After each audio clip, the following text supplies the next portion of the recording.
Green Lantern Corps number 9, written by Peter Tomasi, art by Fernando Pasarin. Last issue left off with the Alpha Corps coming in and accusing John Stewart of committing murder, because he did. And this issue is them just saying the exact same thing. And it moves really fast after that. There's a lot going on in just this one issue. So moving quickly ahead here, the entire fight that was going on in the bar just immediately stops as soon as these guys enter. Everyone who's not a Lantern immediately leaves, and everyone who is a Lantern is just like, what the heck's going on around here? And they reinstate, hey, John Stewart, give us your ring, stand down, we need to take you in. And Guy is immediately between the two groups of John and the Alpha Lanterns. He's like, excuse me? John Stewart's the coolest dude ever. There's no way. You guys are a bunch of dicks. And he's willing to start a fight over them, and he's getting the rest of the Corps all riled up.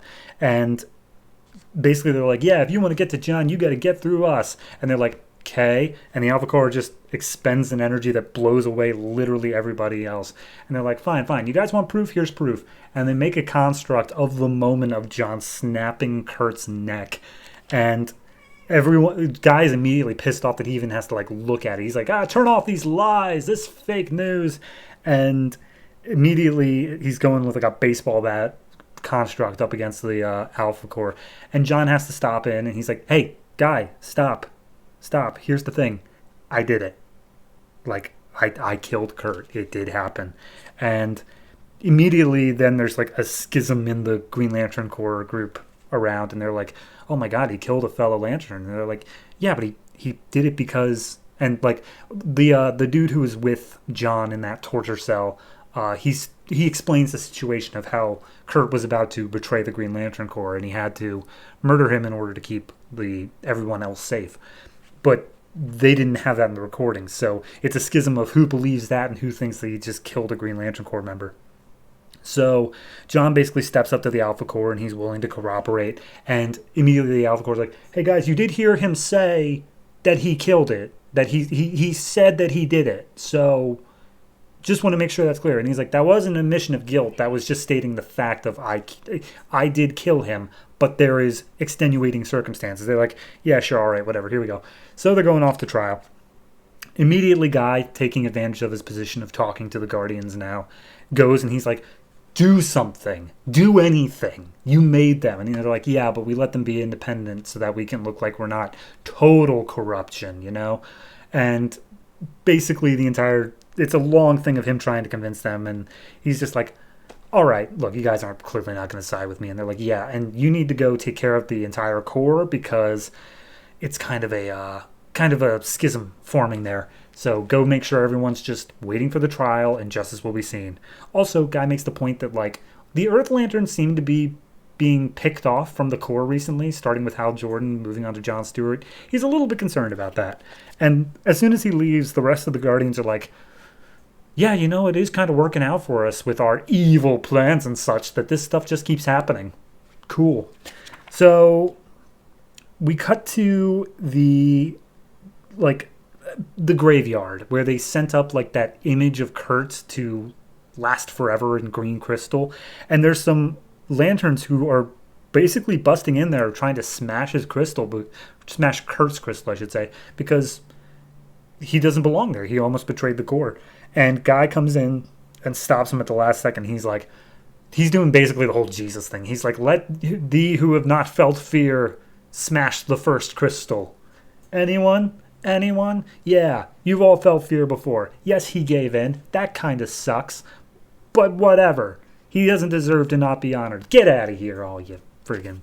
So then we cut to the trial.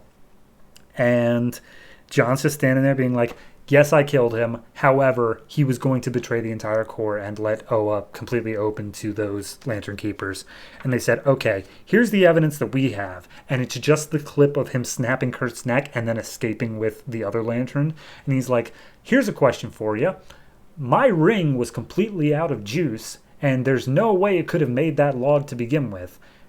If you have enough for that log, why don't you see the part 10 seconds beforehand where he is about to throw out the secrets of Oa? And they're like, well, it wasn't there.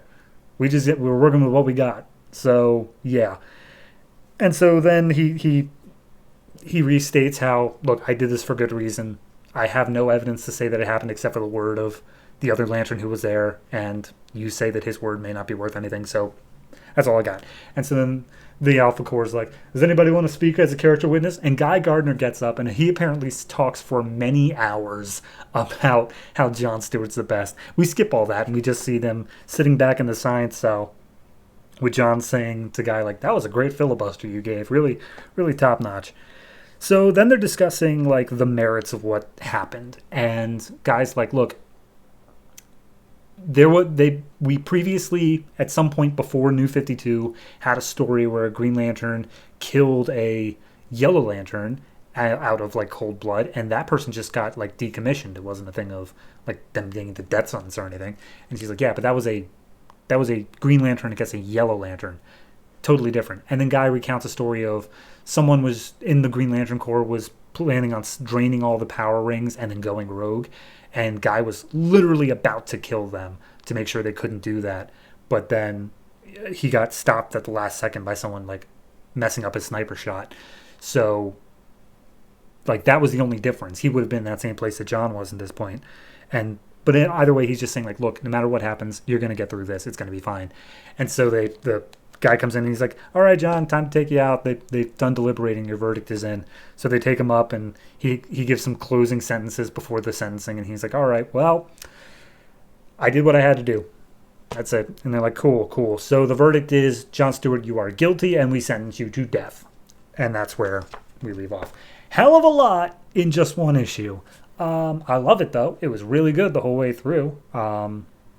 It just boiled down to, it was more, if anything, a Guy story than it was a Jon story. Like, Jon had some stuff, but this was more about Guy's dedication to Jon's, not even innocence, but just knowing that he didn't do it in cold blood. That it was a choice that weighed on him, and he had to make it. And he had to make those tough choices. So, overall, I'm going to give this one an 8. I really do enjoy it. Art-wise is fantastic. There's really nothing in here that I can fault to any real regard. No, it's just a good issue overall. My only complaint with it is that everything from the trial to the end feels pretty rushed. But if they didn't want to do that, they didn't want to do that. And it's not something that I feel like I'm really missing huge parts of, especially if there's like no evidence or anything. I feel like I saw all the beats I needed to see. So, solid issue, 8 out of 10. Looking forward to seeing how Jon Stewart's going to get out of this mess.